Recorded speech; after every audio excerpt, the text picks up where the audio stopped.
నమస్కారం, మీరు చూస్తున్నారు వార్తావన్. యంగ్ టైగర్ జూనియర్ ఎన్టీఆర్ అభిమానులకు భారీగా అప్డేట్ వచ్చింది.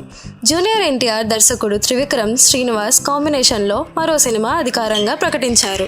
ఈ సందర్భంగా ఎన్టీఆర్ తన సోషల్ మీడియా వేదికగా ప్రత్యేక పోస్టర్ను విడుదల చేశారు. త్రిశూలం ఆకృతిలో రూపొందించిన ఈ పోస్టర్ ప్రస్తుతం సోషల్ మీడియాలో వైరల్ అవుతుంది. ఈ పోస్టర్లో త్రిశూలం, యుద్ధ వాతావరణం, పురాణాలను గుర్తు చేసే విజువల్స్ కనిపించడంతో ఈ సినిమా మైథలాజికల్ లేదా హిస్టారికల్ బ్యాక్డ్రాప్లో ఉండవచ్చని ఊహాగానాలు వినిపిస్తున్నాయి.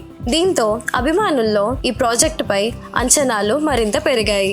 ఈ చిత్రానికి ప్రముఖ సంగీత దర్శకుడు అనిరుద్ రవిచందర్ సంగీతం అందించుచున్నట్లు కూడా వెల్లడైంది. గతంలో ఎన్టీఆర్ త్రివిక్రమ్ కాంబినేషన్లో వచ్చిన అరవింద సమేత వీరరాఘవ మంచి విజయాన్ని అందుకుంది. ఇప్పుడు వీరిద్దరి కలయికలో మరో సినిమా రాబోతుందంటే అభిమానుల్లో భారీ అంచనాలు నెలకొన్నాయి. ఇలాంటి తాజా సినీ విశేషాల కోసం వార్తావన్ను సబ్స్క్రైబ్ చేయండి. వీడియో నచ్చితే లైక్ చేయండి, మీ స్నేహితులకు షేర్ చేయండి.